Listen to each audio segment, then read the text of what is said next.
discussão entre o professor Wellington e o professor Boareto. E o tema de hoje nós vamos falar sobre educação. Eu tenho a primeira pergunta, que pode ser respondida por qualquer um dos dois, que seria: qual seria a solução para a evasão escolar que ocorre, em especial no ensino médio em tempo integral? Boa tarde, professor Natan, boa tarde, mestre Boareto, professor Boareto. Bom, eu acredito que o sistema educacional hoje que nós estamos vivendo, infelizmente, sofre uma crise. A primeira pergunta que eu acho que nós devemos fazer é o que e o porquê que esses alunos estão saindo. Entender isso, porque muita coisa mudou. Muita coisa mudou da minha época para cá, por exemplo, a questão da meritocracia. Os alunos que se dedicavam mais tinham uma certa oportunidade melhor do que os outros. E eu acredito que se a gente potencializar esses alunos que querem e incentivar eles, né, com políticas públicas melhores, com ensino melhor, eu acredito que essa evasão deixa de existir. Boa tarde, o professor completamente coerente, mas eu gostaria de estar pensando em cima da pergunta. Primeira coisa, o que é educação?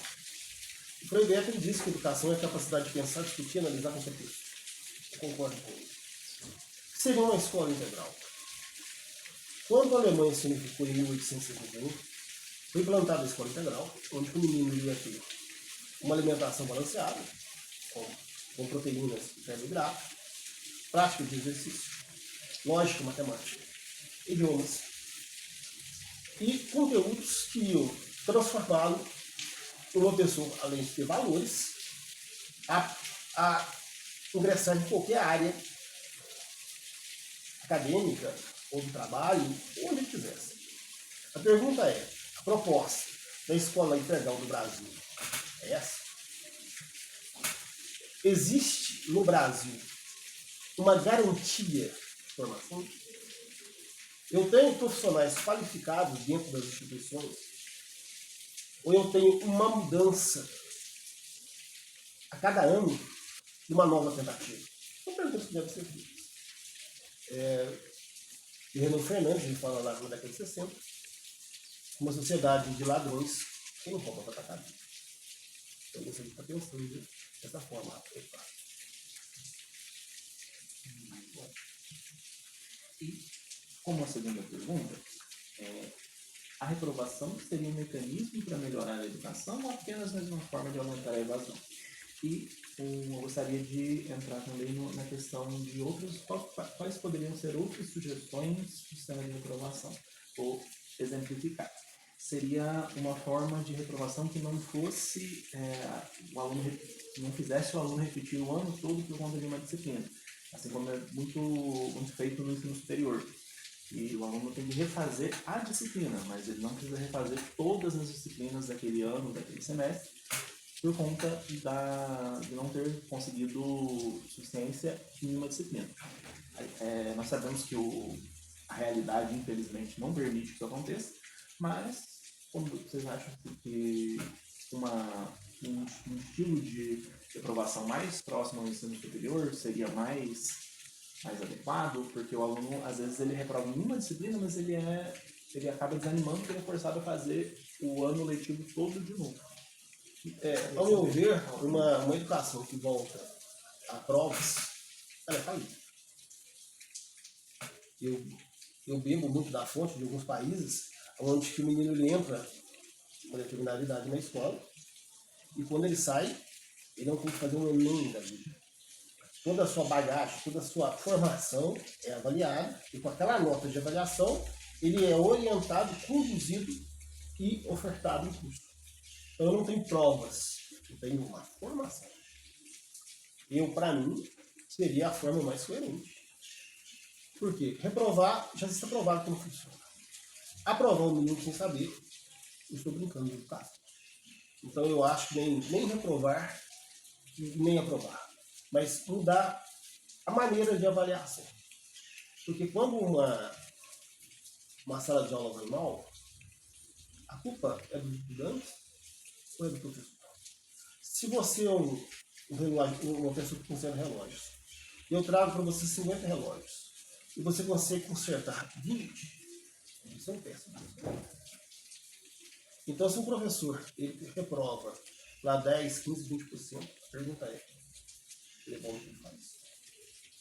Eu compartilho muito dessa ideia do professor também.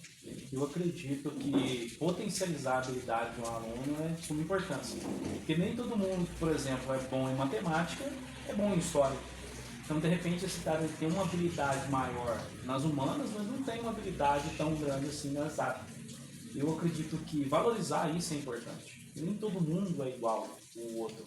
E colocar todo mundo na mesma régua, querer que todo mundo tenha esse 60%, acho que isso prejudica muito nessa questão, igual o professor disse.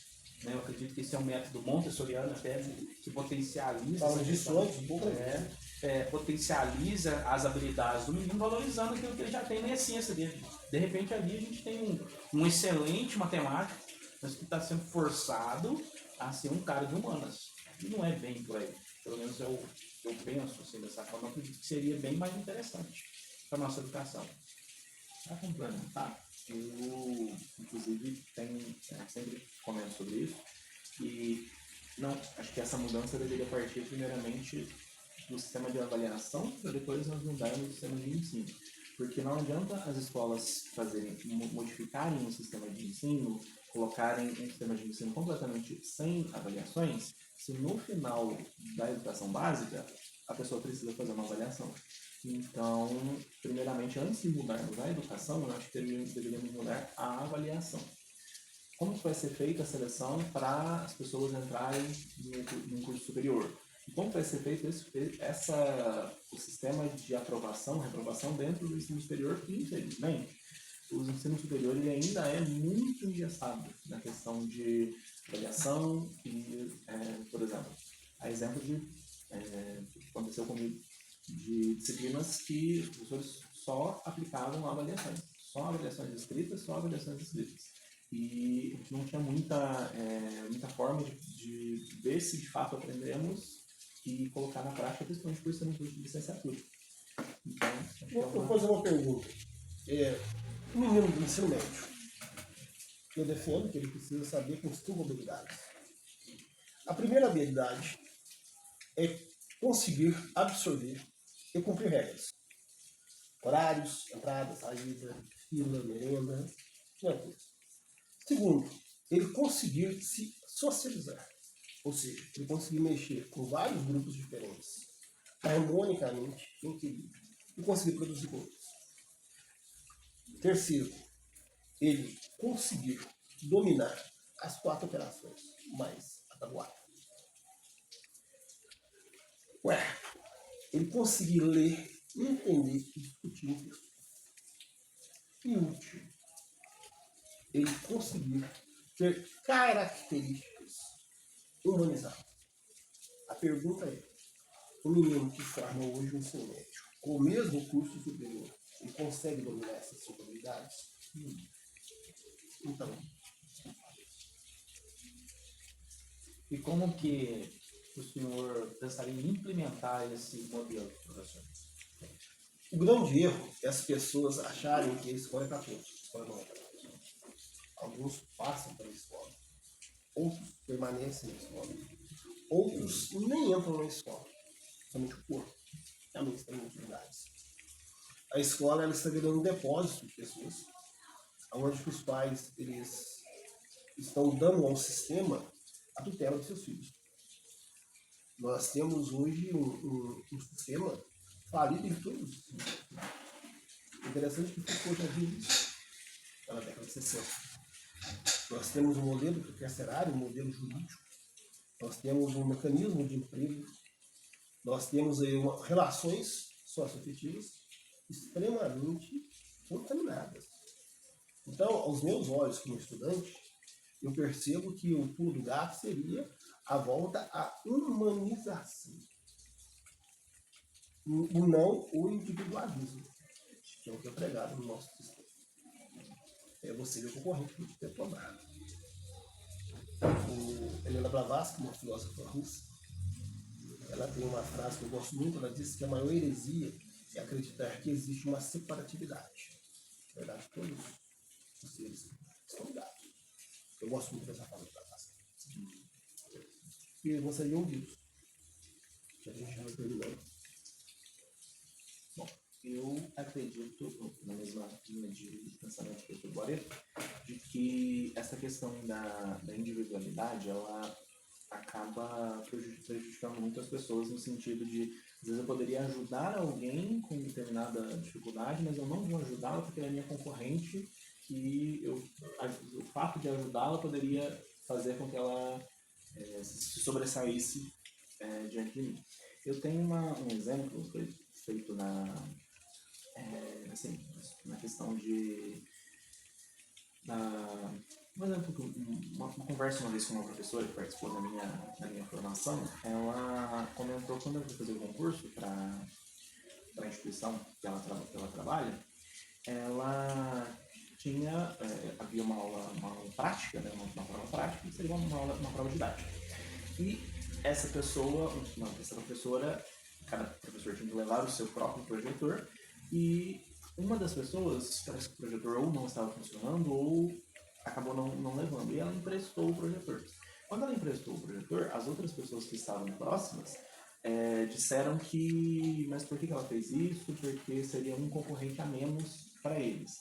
E ela disse uma frase que me marcou bastante, que é: eu tenho que passar pelo meu mérito, não pelo demérito dos outros. Então eu acho que a questão da humanização, que o Sr. Boreto citou, seria mais uma... Não vamos disputar para ver quem vai conseguir, vamos todos juntos e todos nós teríamos as mesmas oportunidades. Sim, concordo com isso. Não. É interessante que o próprio Cristo falou, né? Isso também fala assim, quando a gente ama o próximo como a gente mesmo, a gente quebra esse paradigma da individualidade. Eu gosto muito quando eu ouço essa frase, uma frase também que foi dentro, ele disse que amar o outro é muito fácil. Nosso desafio é amar os nossos inimigos. Se a gente conseguir fazer isso, conseguir vencer, eu acho que todas as etapas da humanização. Eu acho que é isso. Alguma coisa? Acho que então. Bom, nós estamos ligados, viu? Obrigado. Esse vídeo também você arruma.